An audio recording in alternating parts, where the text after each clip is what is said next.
I'm Harper Davis, 26, a software engineer in Seattle. 8 years ago, I tore up my full scholarship to MIT with my own hands and stayed home to care for my sick mother. At her will reading, she left all her assets and the family trust to my younger brother, Ben. Me, I got a perfunctory thank you. When I demanded what was fair, the family crushed me, calling me greedy, ungrateful, selfish. What they didn't know was the terrifying truth I uncovered. My mother hadn't just faked illness to siphon more than $200,000 from me. She had secretly declined my MIT scholarship on my behalf, trapping me in the perfect cage she'd built and stealing my chance at a different life. They assumed I'd quietly accept it, that I was the strong girl who would always endure. They forgot one thing: I'm an engineer. I followed the trail, gathered every piece of evidence, and dismantled the empire of lies they'd constructed. If a family is a prison built on false love and control, would you dare set it on fire to win back your freedom? I'm here to reclaim what's mine and make them pay. The silence in the room was heavier than the scent of lilies and stale coffee combined. It was the kind of quiet that follows a storm, a hollowed-out space where words used to be. My mother was gone. The funeral service had been a blur of muted colors, whispered condolences, and the soft, rhythmic weeping of my Aunt Carol. I'd stood at the front, a stoic statue in a black dress I'd bought online 2 days ago, holding my brother Ben's hand. Or rather, letting him grip mine, his knuckles white, his gaze lost somewhere in the polished grain of the casket. Now we were back at the house I'd grown up in, the house whose mortgage I'd been quietly helping to pay for the last 4 years. The air was thick with the presence of relatives, some I hadn't seen in years, all of them speaking in hushed tones as if my mother were merely sleeping in the next room. "Harper, honey, you've handled everything so beautifully," Aunt Carol said, her hand warm on my arm. Her eyes, puffy and red, were filled with a genuine sympathy that felt like the only real thing in the room. "Your mother would have been so proud." I managed a weak smile. Someone had to. My Uncle Robert, Carol's husband, cleared his throat from his armchair, his eyes fixed on Ben, who was now slumped on the couch, headphones already on, a clear signal to the world that he had checked out. "The boy's taking it hard. He'll need to step up now, be the man of the house." I bit back the retort that hung on the tip of my tongue. Ben, the man of the house? Ben, who at 22 still didn't know how to do his own laundry. Ben, whose private university tuition was a black hole that swallowed every spare dollar my mother, and by extension I was the one who stepped up. I had always been the one. It was 8 years ago, almost to the day. I was 18, clutching an acceptance letter from MIT, the thick, creamy paper feeling like a passport to a different universe. My future was a brilliant, shining path laid out before me, paved with lines of code and complex algorithms. I was going to change the world, or at least my small corner of it. Then came the phone call. My mother's voice, uncharacteristically frail. "The doctor called, Harper. It's a chronic condition. They don't have a cure, just management." I came home from my summer job to find her pale and thin, a stack of medical pamphlets on the kitchen table. The diagnosis was a complicated jumble of autoimmune terminology, but the message was simple. She would have good days, and the bad days would be very, very bad. She couldn't keep up her full-time job as a paralegal anymore. My father had passed away years earlier, leaving behind a modest life insurance policy that was meant for our college education. "Don't you worry about me," she'd said, her hand trembling as she reached for her teacup. "You go to MIT, you live your dream. Ben and I will manage somehow." Somehow, I knew what somehow meant. It meant selling the house. It meant Ben, only 14 at the time, wouldn't get the support he needed. It meant my mother, who had already sacrificed so much, would be left to face this illness alone. So I made a choice. Or rather, it felt like the choice was made for me. I turned down the full-ride scholarship to MIT. I enrolled in the local state university, close to home, so I could be there for the doctor's appointments, the grocery runs, the days she couldn't get out of bed. I got a degree in software engineering, took a job at a respectable tech firm in downtown Seattle, good pay, great benefits, but it was MIT. It wasn't the dream. It was the compromise. And every month for the past 4 years, a significant portion of my salary went straight into my mother's bank account, no questions asked. It was for her medical bills, her prescriptions, for keeping the lights on. It was for Ben's tuition so he could have the future I'd given up. "Harper?" A voice cut through my thoughts. It was Liam, my best friend, my rock. He'd driven up from Portland the moment he heard. He stood in the doorway, holding 2 mugs of coffee, his expression gentle. "Hey," I said, my voice thick with emotion I hadn't allowed myself to feel all day. He handed me a mug, his fingers brushing against mine. How are you holding up, for real? He asked, guiding me toward the relative quiet of the back porch. I'm fine, I lied, just tired. We stood in silence for a moment, the chilly Seattle air a welcome shock to my system. I remember the day you got that letter from MIT, Liam said softly, not looking at me. You called me, screaming with joy. You said you felt like you could fly. I took a sip of the hot coffee, the bitterness grounding me. A long time ago. Did you ever regret it? Turning it down, he asked, his voice careful. It was a question I'd never allowed myself to truly consider. It was a door I'd locked and sealed shut. It was what I had to do. For Mom, for Ben, family comes first. You always say that, he murmured, a hint of frustration in his tone. But sometimes, Harper, you're part of the family too. Before I could answer, Aunt Carol poked her head out the back door. Harper, honey, Mr. Davies just called. He's my mother's lawyer. He said he can see us tomorrow morning to go over the will. My stomach tightened. The will? I hadn't even thought about it. I assumed it would be simple. The house, what little savings she had left, it would probably be split between Ben and me. Not that there was much to split. After years of medical expenses and Ben's schooling, I figured the estate was mostly debt. Okay, I said, my voice steady. Just tell me when and where. That night, I couldn't sleep. I lay in my old childhood bed, the floral wallpaper seeming to close in on me. I thought about my mother. I thought about the sacrifices, the endless checks I'd written, the promotions I'd passed up because they required travel I couldn't commit to. It was all worth it, I told myself. I'd kept our family afloat. I'd given my brother a shot at a great education. I'd taken care of my mother until the very end. She knew what I'd done for them. She had to. The next morning, the lawyer's office was cold and impersonal, all mahogany and leather. Mr. Davies was an older man with a kind face and tired eyes. He'd been our family's lawyer since before my dad died. Thank you all for coming on such short notice, he began, looking at Ben and me. Aunt Carol and Uncle Robert were there too, for moral support. I have Alina's last will and testament here. She made her wishes very clear. He put on his reading glasses and cleared his throat. My heart pounded in my chest. This was it, the final chapter, the acknowledgement of everything I'd done. He read through the legal jargon, his voice a low monotone. Then he got to the important part. Regarding the primary residence at 457 Cherry Lane and all associated liquid assets, including savings, checking, and the attached trust account, I, Alina Chen, bequeath in their entirety to my beloved son, Benjamin Chen. The words hung in the air, sharp and glittering like shards of glass. I stared at Mr. Davies, certain I had misheard. My mind replayed the sentence. In their entirety to my beloved son, Benjamin Chen, there had to be a mistake. What about Harper? Aunt Carol asked, her voice sharp, echoing my own thoughts. Mr. Davies scanned the page, his brow furrowed. He cleared his throat again, a nervous habit. Ah, yes, here. To my daughter Harper, my steady girl, I leave my deepest love and gratitude. I know she has her own life and is doing so well for herself. I trust she will continue to look out for her brother as she always has. That was it, my inheritance, a pat on the head. A thank you note written into a legal document. The house, the savings, the trust fund I hadn't even known existed, all of it went to Ben. I felt the blood drain from my face, the room tilted. I looked at Ben. He was staring down at his hands, a strange expression on his face. It wasn't shock. It wasn't even surprise, it looked like acceptance. He knew, he had known this was coming. Uncle Robert placed a heavy hand on Ben's shoulder. Congratulations, son, you're the man of the house now, your mother trusted you. I couldn't breathe. The air in the room was too thick, too cold. All the sacrifices, all the money, all the years of putting my life on hold for what? For a thank you. For the expectation that I would continue to look out for the brother who had just inherited everything while I was left with nothing.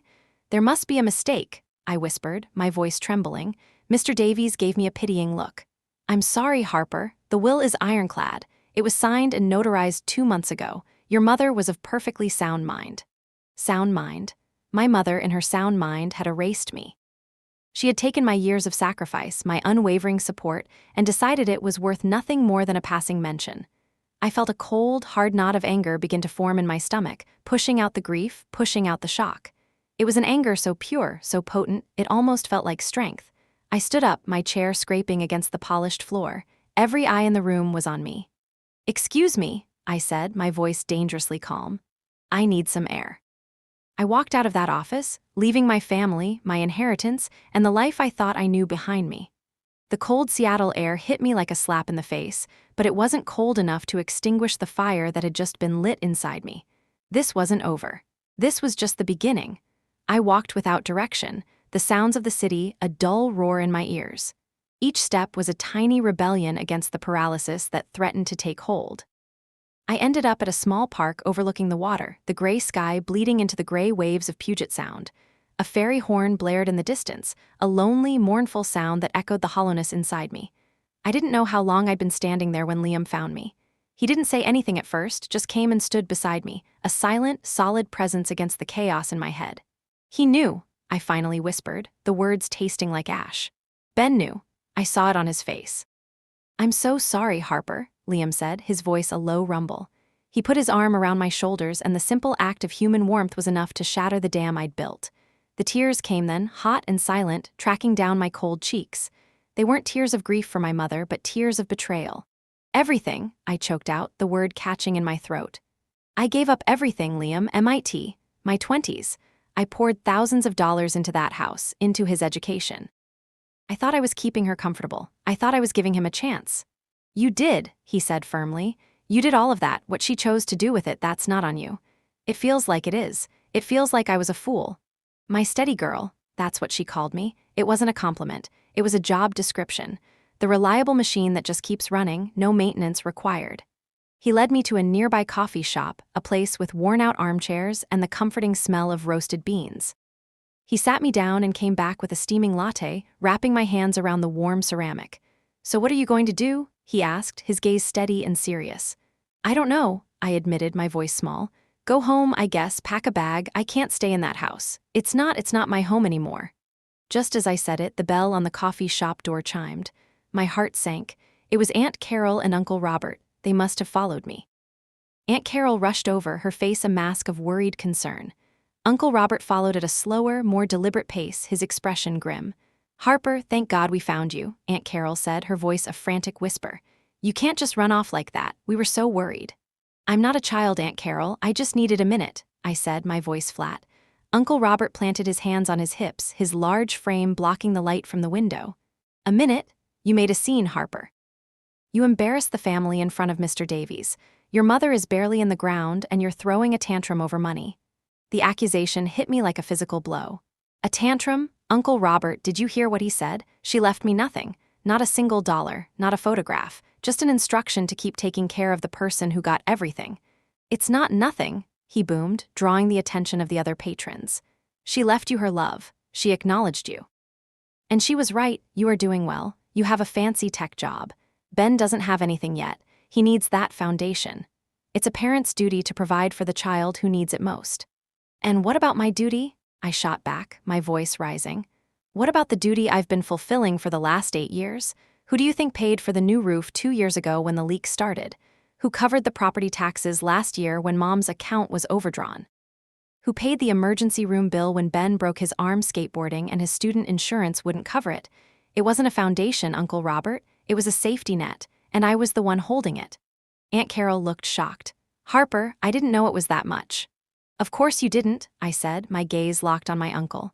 "Nobody did, because I never complained. I just did it. I thought that's what family does. I didn't realize it was a one-way street." "You watch your tone," Uncle Robert warned, his face reddening. "You're talking about your mother." "Yes, I am," I said, my voice dropping to a dangerously quiet level. "And I'm starting to wonder what else I don't know."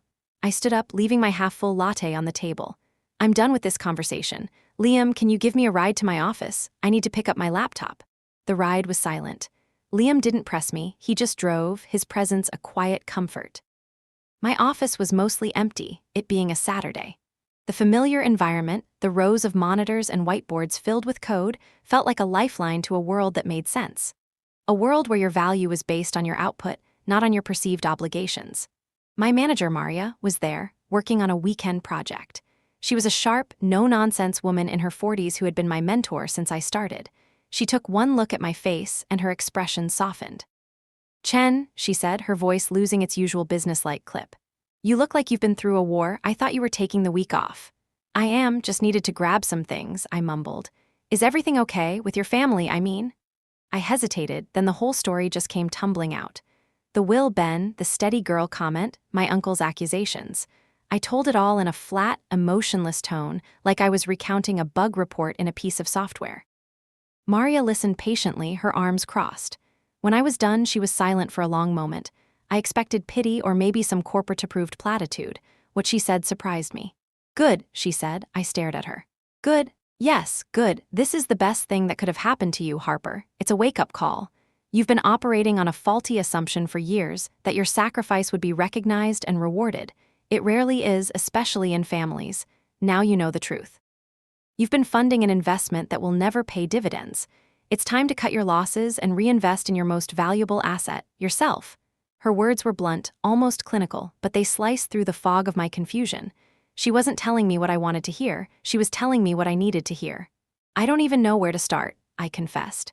"Start with the facts," she said, her project manager brain kicking into gear. "You mentioned a trust account. You said you didn't know it existed. Where did that money come from? Your mother wasn't working full-time. Your financial contributions were significant, but were they enough to build a trust fund on top of tuition and living expenses?" The question hung in the air. She was right. It didn't add up. My mother was always complaining about how tight money was, how the medical bills were piling up. I'd sent her money based on that narrative.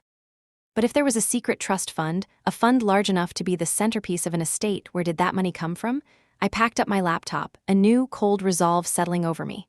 "Thank you, Maria." "For what?" she asked. "I didn't do anything. You gave me a place to start." Back at my own apartment that night, away from the oppressive atmosphere of my childhood home, I opened my laptop.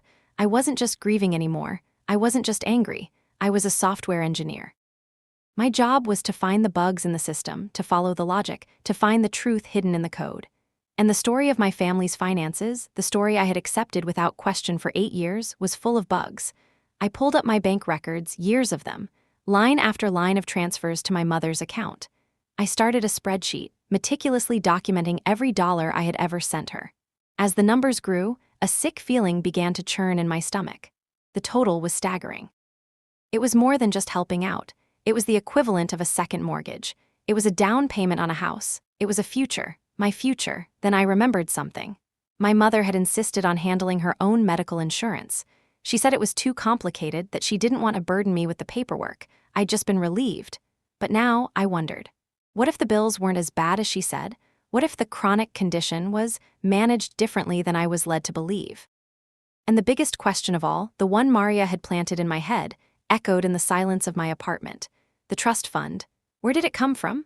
I had a terrible, sinking feeling that I already knew the answer.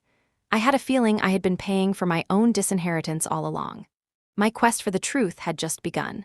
The spreadsheet on my screen was a monument to my own naivete.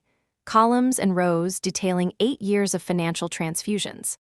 The final sum at the bottom seemed to mock me, a 6-figure number that represented a life I could have had. A down payment, a master's degree, a startup fund. Instead, it had been funneled into a system I was never meant to be a beneficiary of. My finger hovered over the mouse, the cursor blinking rhythmically over a recurring monthly charge I had sent, labeled simply Mom's Meds and Support. It was always the same amount, transferred on the first of every month, without fail. I had automated my own sacrifice. A sharp knock on my apartment door made me jump. I wasn't expecting anyone. I peered through the peephole and my stomach clenched. It was Ben. I opened the door, leaving the chain on. He stood there, shifting his weight, looking younger than his 22 years. He wasn't wearing his usual headphones. "What do you want, Ben?" I asked, my voice devoid of warmth. "Can I come in?" he asked, gesturing vaguely behind him. It's kind of weird talking through the door. I hesitated, then sighed and slid the chain off. He shuffled inside, his eyes darting around my small, tidy apartment.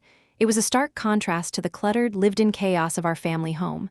"Nice place," he mumbled. "Smaller than I thought." "It's what I can afford," I said, crossing my arms. "After covering everyone else's expenses." He flinched. "Look, Harper, that's what I came to talk about. Yesterday, at the lawyer's office, it was a lot. I get that you're upset." "Upset?" I let out a short, bitter laugh. "Upset is what you feel when your favorite coffee shop closes down. This is something else entirely." I looked him straight in the eye. "You knew, didn't you? You knew what was in the will." He looked away, his gaze fixed on a framed photo on my bookshelf. It was of the 3 of us years ago at the beach. Mom was smiling, her arms around both of us. A perfect, happy family. A perfect, constructed lie. Talked to me a couple of months ago. he admitted, his voice low. She said she wanted to make sure I was taken care of, that I had a secure future. She said you were already on your feet, that you were strong. Steady, I corrected him, the word like acid on my tongue. The word she used was steady. Yeah, that. She said you wouldn't need the help, and she trusted you too, be there for me if I needed it. He finally met my eyes, a flicker of the old entitlement I knew so well. It's what she wanted, Harper. It's not like I asked for it. But you didn't object, did you? I pressed. You didn't say, hey, Mom, that's not fair. Harper gave up MIT for us. Harper's been paying our bills for years. You didn't say a word. What was I supposed to say? He whined, his voice rising. Argue with a sick woman? She said it was the only thing that would give her peace of mind. How sick was she, Ben? I asked, my voice dropping to a near whisper. He looked confused. What? You were there, you saw her. The bad days? I saw what she showed me. I paid for the prescriptions I was told she needed. I paid for the treatments I was told she was getting. But now I'm looking at a will with a trust fund I never knew existed, and I'm starting to question the entire narrative. A look of genuine panic flashed across his face. Don't do this, Harper. Don't make this ugly. It's what Mom wanted. Just let her rest in peace. She's resting, I said, my voice hard as steel. But I'm not until I get some answers. He stood there awkwardly for another minute, the silence stretching between us. He realized he wasn't going to get the absolution he'd come for. He started for the door, then paused. So, the phone bill is due in a couple of days, he said, looking at the floor. The family plan, it's still connected to your account. Are you still going to cover it? I stared at him, dumbfounded, the sheer, unmitigated gall of it. He had just inherited a house and a small fortune, and he was asking me for $100 for the phone bill. That single question told me everything I needed to know. To him, to them, I wasn't a person. I was a utility, and the service was expected to continue regardless of the circumstances. Get out, I said, my voice dangerously calm. What? Get out of my apartment. Now. He left, looking bewildered, and I slammed the door behind him, the sound echoing in the empty room. That was it. The last thread of familial obligation, of sisterly duty, snapped. This was war. The first call I made Monday morning was to Liam, asking for a recommendation. He gave me the name of a lawyer in his firm's building, a woman named Evelyn Reed who specialized in probate litigation. She's a shark, Harper, he'd said, but she's the shark you want on your side. Evelyn Reed's office was the opposite of Mr. Davies. It was modern, minimalist, with a large window that offered a stunning view of the city. She was a black woman in her late 30s, dressed in a sharp, tailored suit with an aura of focused intensity. I laid out the entire story, from the MIT letter to the spreadsheet on my laptop, which I had printed out. She listened without interruption, her fingers steepled, her eyes never leaving mine. When I finished, she nodded slowly. This is a difficult situation, Ms. Chen. I won't sugarcoat it. Contesting a will is an uphill battle. The court gives significant weight to the final wishes of the deceased. Even if those wishes were based on manipulation and deceit, I asked. That's what we would have to prove, she said. We need to demonstrate either undue influence, that your brother coerced your mother, or a lack of testamentary capacity, meaning your mother wasn't of sound mind. From what you've told me, both will be hard to prove. Your brother will claim he was just a passive recipient, and Mr. Davies has already stated your mother was lucid. My heart sank. So there's nothing I can do? I didn't say that, Evelyn said, a glint in her eye. There is a third avenue, a more complex one. It's called a claim for unjust enrichment or quantum merit. Essentially, we argue that the estate was unjustly enriched by your contributions, which were made under a false pretense, and that you are owed compensation for the services and financial support you provided. So, I would be suing the estate, suing Ben, technically, for the money I gave? Precisely.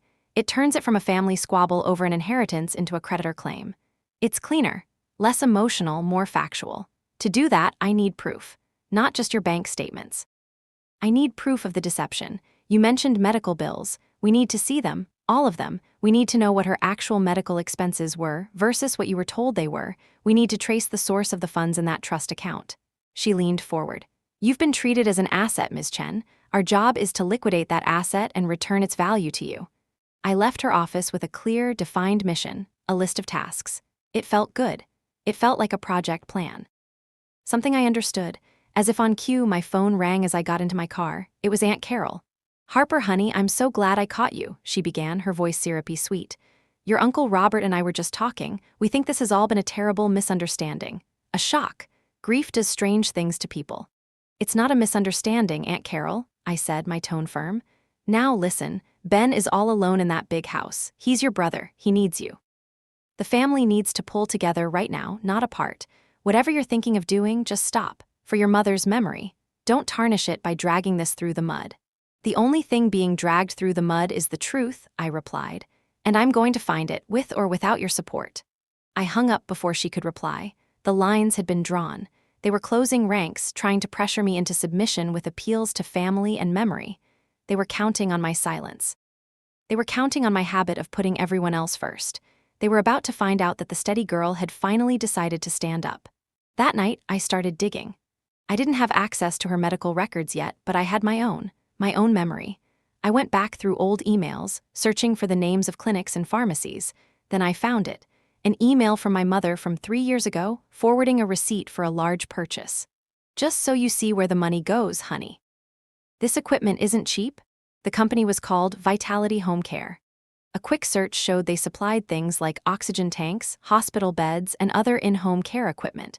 But there was something else I remembered. My mother hated ordering things online. She always used the catalog. There was a stack of them in the desk drawer in the living room, or at least there used to be.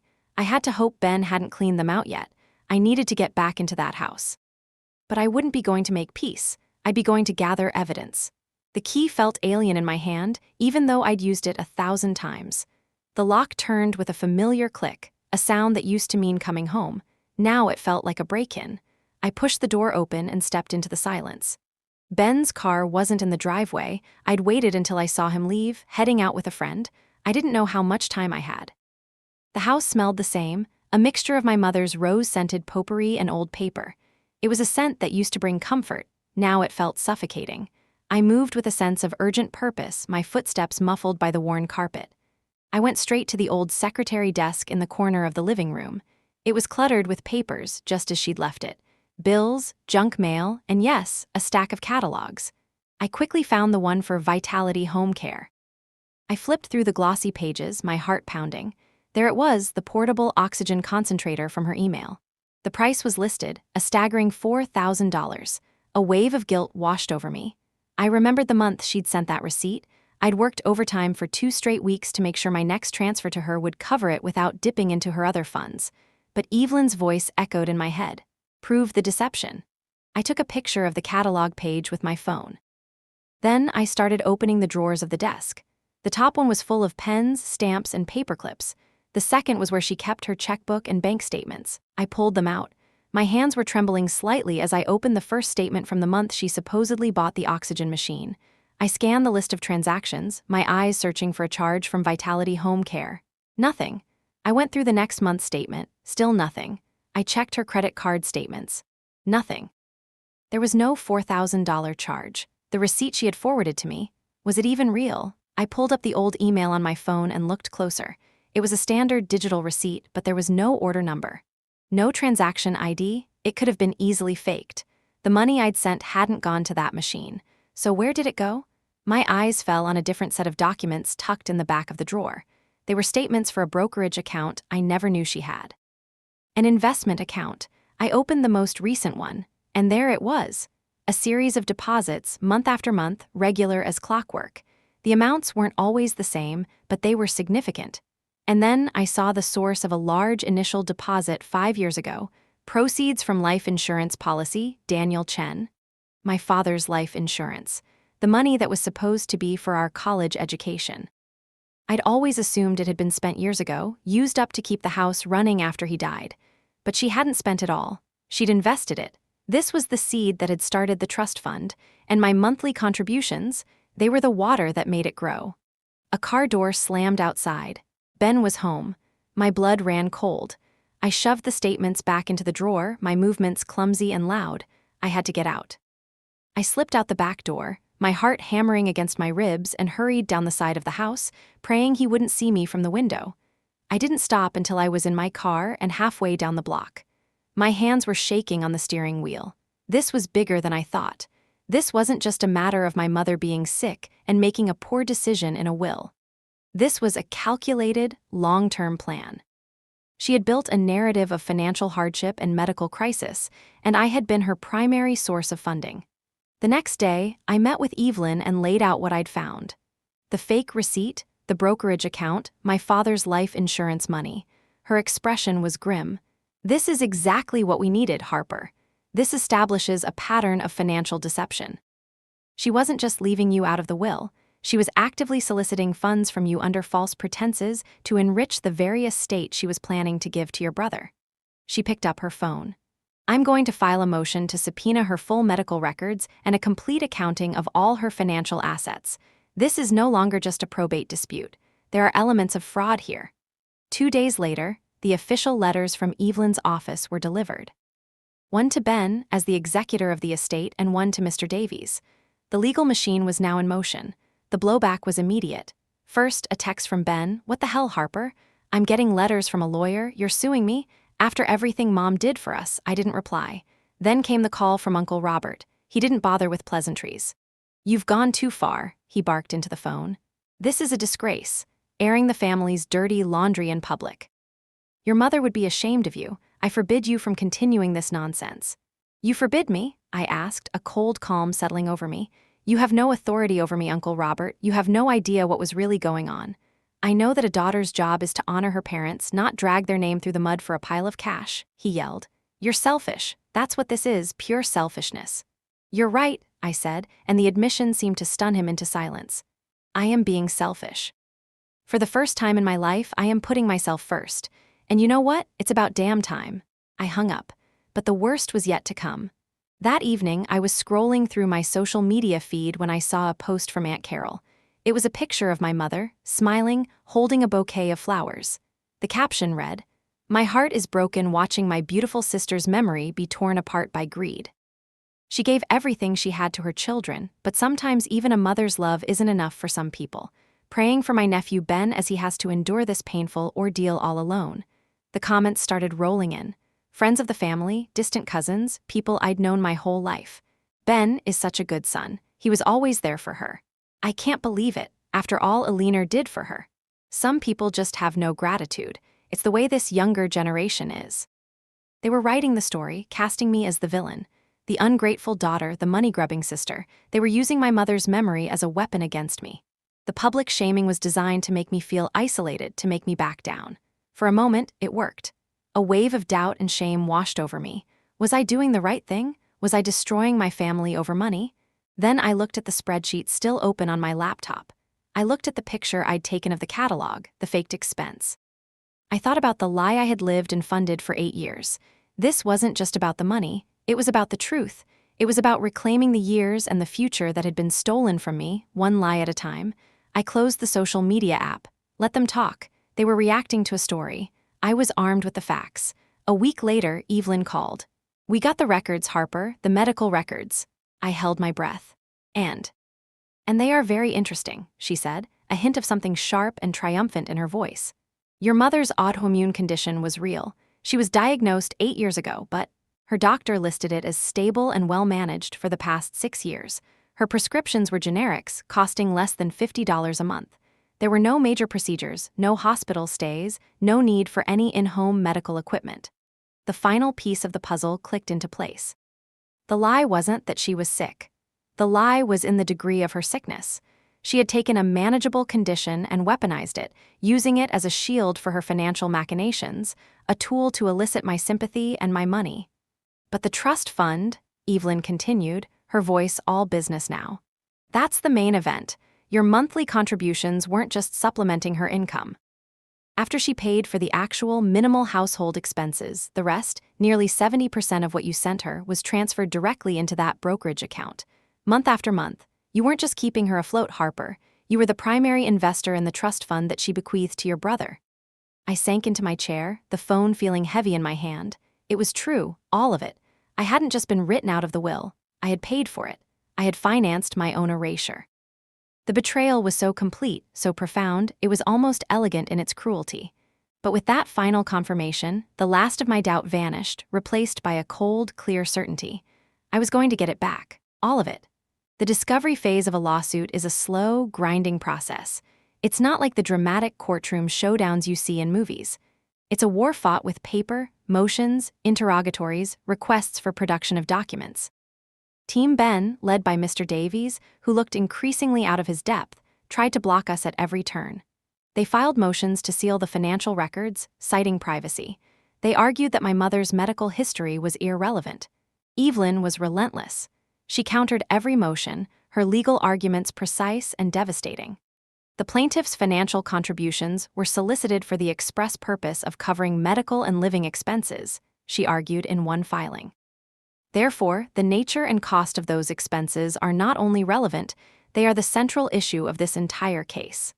The judge agreed with her every single time. With each small victory, the pressure on the other side mounted. The family's attempts at a social media smear campaign began to falter as they realized I wasn't backing down. The narrative of the grieving, besieged brother was harder to maintain when that brother was legally compelled to produce bank statements showing thousands of my dollars flowing into an investment account.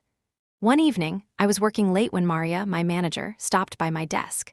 She had been a quiet but steady source of support through the whole ordeal, checking in on my workload and offering a listening ear without judgment. "How's the battle going, soldier?" she asked, leaning against my cubicle wall. "It's a slog," I admitted, rubbing my tired eyes. "Every day is just more paperwork, more waiting." "That's how you win these things," she said. "Not with a single knockout punch, but with persistence. By the way, I saw your aunt's post on Facebook." I winced. "Yeah, it was ugly." "It was strategic," she corrected. "A classic flanking maneuver, trying to win the court of public opinion to pressure you into dropping the real fight. Don't let it get to you. The people who matter know who you are." She paused. "And speaking of who you are, I've been meaning to talk to you. You know that senior engineer position that opened up on the cloud architecture team?" My heart skipped a beat. It was a major promotion, a role I had been dreaming of for years, but one I'd never felt I could go for. It required occasional travel to data centers, sometimes on short notice. Before, that would have been impossible. "I know you've passed on leadership tracks before because of your situation at home," Maria continued. "But your situation has changed. You should apply, Harper. Your work has always been excellent, but in the last couple of months, there's a new focus in your eyes, a new fire. You're not just solving problems in the code anymore. You're solving them in your life. That's the kind of person I want leading my team." Her words hit me harder than any of my family's accusations. She saw me, not as the steady girl, not as the dutiful daughter, but as a professional, as a leader. For so long, my identity had been defined by my family's needs. The idea of redefining it on my own terms felt both terrifying and exhilarating. "I'll think about it," I said, but in my heart I knew I would do it. The strain was clearly getting to Ben. A few weeks later, he showed up at my apartment again. This time, he looked different. The entitled swagger was gone, replaced by a weary anxiety. His clothes were wrinkled, and there were dark circles under his eyes. "They're going to make me give a deposition," he said without preamble, his voice strained. "Your lawyer, she wants to question me under oath." "That's standard procedure, Ben," I said, keeping my tone neutral. "This is a nightmare, Harper," he said, running a hand through his unkempt hair. "The house is a mess, the bills are piling up, I don't know how to handle any of it. Mom always did everything." "Welcome to my world," I said dryly. "That's not fair," he snapped. "You like this stuff. Spreadsheets and bills and being responsible. I'm not built for that, I'm a creative." "A creative what, Ben? You haven't finished a semester, let alone a degree. You don't have a job. What exactly is it that you create besides problems for other people to solve?" The question hung in the air between us, stark and brutal. He had no answer. "She wanted me to have a chance," he finally mumbled, his voice cracking. "She said the world was too hard and that I needed a safety net." "She didn't give you a safety net, Ben," I said, my voice softening just a fraction.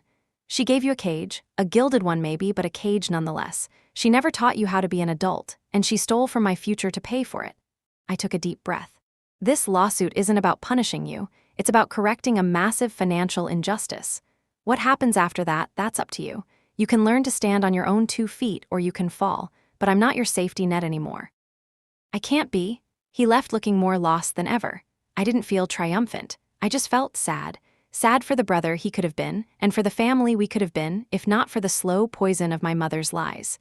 The deposition was held in a sterile conference room at Evelyn's firm. Ben sat across the table from me, with Mr. Davies beside him, looking pale. Evelyn was calm and methodical, her questions starting simple before moving in for the kill. "Mr. Chen, were you aware that your sister, Harper, was providing significant financial support to your mother for the past 8 years? Mom said she helped out sometimes," Ben mumbled. Evelyn slid my spreadsheet across the table. Does this look like, sometimes, Mr. Chen, over $200,000? Where did you believe that money was going? To bills, he said, and Mom's medicine. She was sick.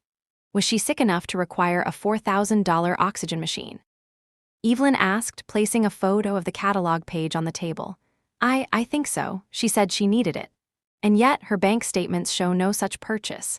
But they do show, in the same month, a $4,000 investment into a brokerage account, an account of which you are the sole beneficiary. Can you explain that? Ben stammered, looking to Mr. Davies for help, but the old lawyer just shuffled his papers. Ben couldn't explain it. He couldn't explain the generic prescription receipts that Evelyn produced next, showing a total monthly cost of $48.50. He couldn't explain why, if money was so tight, his own tuition at a private university was paid on time, every semester, often from funds that arrived in his mother's account from mine just days before. The final question was the most devastating. Mr. Chen, Evelyn said, her voice soft but carrying the weight of the entire case. Your mother's will states that she trusted your sister to continue to look out for you. Did your mother ever discuss with you what would happen if Harper stopped providing financial support after her death? Ben's face went white. He swallowed hard. She said it wouldn't happen. She said Harper was steady. She said she'd never let the family fall apart. In that moment, under the harsh fluorescent lights of that conference room, the entire twisted logic of my mother's plan was laid bare. It wasn't just about providing for Ben. It was about trapping me. She had created a system of dependency so complete that she believed I would have no choice but to maintain it even after her death, even after being disinherited. She hadn't just written me out of her will. She had written me into a life sentence of perpetual responsibility. When we walked out of the conference room, Mr. Davies pulled Evelyn aside. I couldn't hear what they were saying, but I saw the old lawyer's shoulders slump in defeat. Evelyn joined me by the elevators a few minutes later. He wants to talk about a settlement, she said, a small, satisfied smile playing on her lips. I don't think his client has the stomach for a public trial. A wave of relief washed over me, so powerful it almost made my knees buckle. The end was in sight. What are you going to offer? I asked. Offer? Evelyn laughed, a sharp, bright sound. Oh, we're not offering anything, Harper. We are going to tell them exactly what we will accept, and I have a feeling they are finally ready to listen. The settlement negotiation was not a negotiation. It was a surrender. We met in the same cold, mahogany conference room at Mr. Davies' office where my life had shattered just a few months earlier. This time, I wasn't the one blindsided. Ben sat hunched in his chair, avoiding my gaze. Uncle Robert was there too, his presence requested by Ben, but his usual bluster was gone, replaced by a sullen silence. Evelyn was in complete command. She laid out our terms, her voice calm and unwavering. We weren't asking for half the estate. We were demanding restitution. The total sum of Ms. Chen's direct financial contributions to the estate, which were solicited under false pretenses, is $212,450, she stated, sliding a finalized copy of my spreadsheet across the table. We have bank records to substantiate every cent. She continued, furthermore, we have calculated the lost investment potential of that capital over an 8-year period, using a conservative market average. That adds another $78,000. Finally, there is the matter of the MIT scholarship. Mr. Davies' head snapped up. You can't be serious. That has nothing to do with the estate. On the contrary, Evelyn countered smoothly. It has everything to do with it. We have a sworn affidavit from a former MIT admissions officer confirming that a full 4-year scholarship, valued at today's tuition and board rates at over $300,000, was awarded to Harper Davis. We also have evidence, in the form of a letter we uncovered during discovery from your client's files, that Ms. Alina Davis personally contacted the university and declined the scholarship on her daughter's behalf, citing a serious family medical emergency that required her to stay home indefinitely. She manufactured the crisis that kept her daughter here, that forced her into a lower-paying local job, all to ensure her role as the family's financial pillar. A collective gasp came from Aunt Carol, who was sitting in the corner. She looked at Ben, then at her husband, as if seeing them for the first time. This wasn't just a choice Harper made, Evelyn concluded, her gaze sweeping over them. It was a future that was stolen from her. While we won't litigate the full value of a lost MIT education, it establishes a clear pattern of profound and calculated sacrifice on the part of my client, a sacrifice that was then exploited. She named the final figure. It was for the full amount I had contributed, plus the investment growth. She also stipulated that the estate would cover all of my legal fees. The total was nearly $300,000. It would require the immediate sale of the house and the liquidation of the entire brokerage account. Ben would be left with almost nothing. "This is outrageous," Uncle Robert sputtered, finding his voice at last. "You'll leave the boy with nothing." "The boy is a 22-year-old man," Evelyn said, her voice like ice. The estate he was set to inherit was not his mother's to give. It was, for all intents and purposes, his sister's. We are simply returning her property. This is our one and only offer. If you decline, we will proceed to a public trial, and I assure you, the details of the financial and medical fraud will be far more embarrassing for your family than this settlement. You have 24 hours to accept." We stood up and walked out, leaving them in a stunned silence. That night I received a call from a number I didn't recognize. It was Aunt Carol. Her voice was small, stripped of all its previous self-righteousness. I just wanted to say, "I'm sorry, Harper," she stammered. "I had no idea, we just saw what Alina wanted us to see. She always talked about how you were so independent, so successful, and how he struggled. We just believed it." "I know, Aunt Carol," I said, and to my surprise I felt a pang of pity for her. She was a victim of the narrative, too. "What you're doing, it's the right thing," she said, her voice thick with tears. "Don't let Robert or anyone else tell you otherwise. You deserve to get your life back." It was the first time a member of my family had acknowledged the truth. It wasn't forgiveness, not yet, but it was a start. The next day, as expected, they accepted the settlement. The legal battle was over. The paperwork took a few weeks to finalize, but the outcome was certain. The house I grew up in, the house I had saved from foreclosure more than once, went up for sale. I submitted my application for the senior engineer position.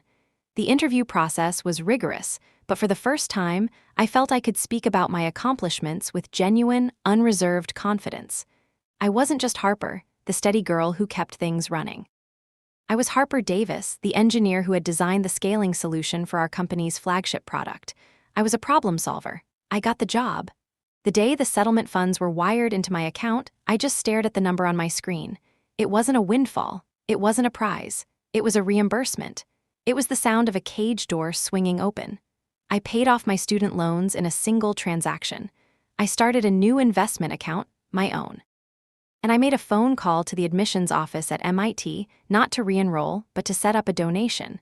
I used a portion of the funds to establish the Second Chance Scholarship, a small grant for students who have had to interrupt their education due to family emergencies.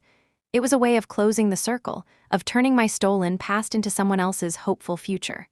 A month later, Liam and I were having dinner to celebrate my promotion. "So," he said, raising his glass. "To Harper Davis, senior engineer, philanthropist, legal powerhouse. What's next on the agenda? World domination?" I laughed, a real unburdened laugh. "Hardly. Next is living. I feel like I've been on hold for 8 years. I want to travel. I want to take a cooking class. I want to read a book on a Sunday afternoon without feeling guilty that I'm not doing something productive for someone else." "And what about Ben?" he asked gently. "Have you heard from him?" I shook my head. "House sold. I assume he got whatever was left after the settlement and moved on. To be honest, I haven't thought about him much. But I had. I wondered if he would sink or swim. I wondered if, freed from the crushing weight of his mother's expectations and my unwilling support, he might finally find his own way. I hoped he would, but I knew it wasn't my responsibility to ensure it. My responsibility was to myself now. As I drove home that night, a profound sense of peace settled over me. I had lost a mother, a brother, and the family I thought I knew. The grief from that loss was real, and I knew it would linger. But I had gained something far more valuable in return, myself. My mother's greatest deception wasn't the financial fraud or the exaggerated illness. It was the narrative she had built for me, the role she had cast me in. The steady girl. The reliable one who didn't have needs of her own. She had tried to define my worth by my utility to others. The lawsuit, the fight, the painful process of unearthing the truth, it was all an act of defiance against that definition. I had rewritten my own story. I was not steady because I was unmovable. I was steady because I had a strong foundation, a foundation I had built myself, and no one could ever take that away from me again. Life settled into a new rhythm, one dictated by my own choices. The promotion was challenging and fulfilling. I led a team, solved complex problems, and felt the kind of professional satisfaction I had long suppressed. I traveled for work, seeing cities I'd only ever viewed on a monitor. Each trip was a quiet victory, a reclamation of the freedom I had sacrificed. I reconnected with old college friends, the ones I had drifted away from because I was always too busy, too tired, or too strapped for cash to join them. I realized how much I had isolated myself, convinced that my family's needs were the only ones that mattered. Rebuilding those connections was like letting sunlight into a room that had been dark for years. One Saturday, about a year after the settlement, I was volunteering at a local coding boot camp for underprivileged high school students. As I was helping a young girl debug a line of Python, I felt a tap on my shoulder. I turned around, and my breath caught in my throat. It was Ben. He looked completely different, thinner but in a healthier way. His hair was cut short, and he was wearing a simple work uniform for a local coffee chain.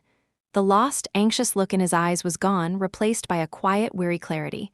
"Hey, Harper," he said, his voice hesitant. "Ben," I said, my own voice betraying my surprise. "What are you doing here?"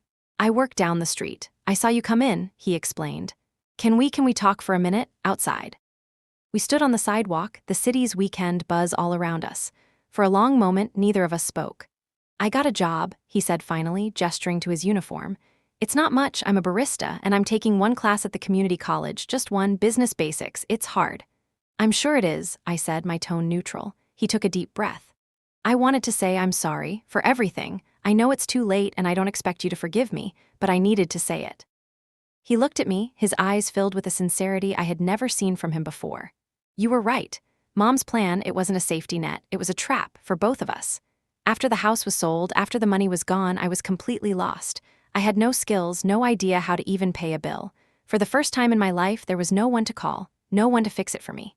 He continued, "I was angry at you for a long time. It was easier than being angry at Mom or at myself. But then one day, I was sitting in this miserable little room I'm renting, and I realized something. You didn't just take the money back, Harper. You took back your life. And in a weird way, you gave me mine. You forced me to actually start it." Tears welled in my eyes, blurring the city lights. This was the one thing I never expected, an apology, an acknowledgement. "Thank you for saying that, Ben," I whispered, my voice thick. "There's one more thing," he said, reaching into his pocket. He pulled out a small, worn velvet box. It was my mother's. He opened it. Inside was a simple gold locket, the one she always wore. "This was the only thing I kept. It wasn't part of the estate, it was just hers. I think she would have wanted you to have it." I looked at the locket, then back at my brother. It was a peace offering, a recognition of a shared past, however painful. I gently took the box from his hand. "Thank you," I said. We stood in silence for another moment, no longer adversaries, no longer defined by the roles of caretaker and dependent. We were just two people, siblings, trying to find our way in the world on our own terms. "I have to get back to work," he said, managing a small smile. "I'll see you around, Harper." "Yeah, Ben," I said, a genuine smile forming on my own lips. "See you around." I watched him walk away, his back straight, his steps purposeful. He wasn't the boy I grew up with anymore. He was a man, finally starting his own journey. I never opened the locket. I didn't need to. Its significance was not in what it held, but in the journey it had taken to get to me. It was a symbol of a past I had reconciled, and a future that was truly my own. My story isn't about winning a lawsuit. It's about the quiet, often thankless strength of women who are taught to be the steady ones. We are the pillars, the safety nets, the ones who show up. We carry the invisible weight of our families, often at the expense of our own dreams. My journey was about learning a crucial lesson. Your worth is not measured by how much you can give to others, but by how much you value yourself. Setting boundaries is not an act of selfishness. It is an act of self-preservation. Reclaiming your future is not an act of greed. It is an act of courage. Sometimes, the most loving thing you can do for your family is to stop enabling them and start empowering yourself. Because a pillar that is crumbling from within cannot hold anyone up for long. I found my strength not by holding my family together, but by having the courage to let it fall apart and rebuild myself from the foundations up. I am Harper Davis. I am an engineer, a leader, a friend, a philanthropist. I am no longer just the steady girl. I am the architect of my own life. And my future, unwritten and brilliant, is finally, completely mine to design.